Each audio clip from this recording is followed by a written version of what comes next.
Mga igsuon, unsay kapuslanan kun ang usa ka tawo moingon nga siya may pagtuo apan walay maayong binuhatan?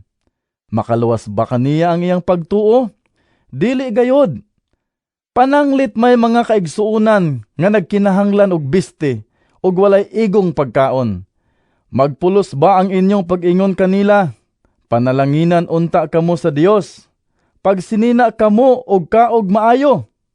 Kung dili ninyo sila hatagan sa ilang gikinahanglan, ingon niini ang pagtuo. Patay kini kung dili ubanan sa buhat.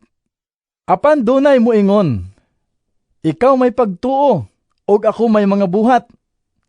Ang ikatubag ko mao kini, pakit-a ako sa imong pagtuo nga walay buhat, ug pakit-on ko ikaw sa akong pagtuo pinaagi sa akong mga buhat. Nagtuo ka nga usaray Dios? Maayo ka na.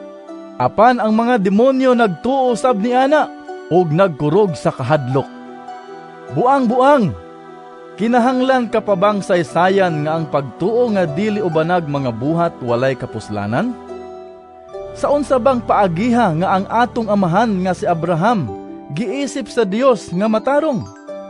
Dili ba tungod sa paghalad niya sa iyang anak nga si Isaac didto sa halaran? Busa klaro kaayo nga ang iyang pagtuo giubanan sa mga buhat ug ang iyang pagtuo nahingpit pinaagi sa iyang mga buhat. Og natuman ang giingon sa kasulatan, Si Abraham mituo sa Dios ug tungod sa iyang pagtuo, ang Dios nag-isip kaniya nga matarong. og siya ginganlag higala sa Dios.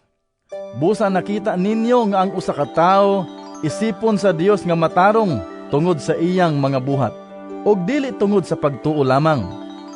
Ingon usab niini ang nahitabo sa daotang babae nga si Rahab.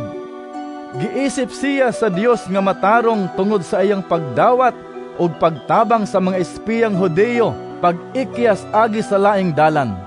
Kay sama nga patay ang lawas nga wala nay espiritu, patay usab ang pagtuo kun walay mga buhat.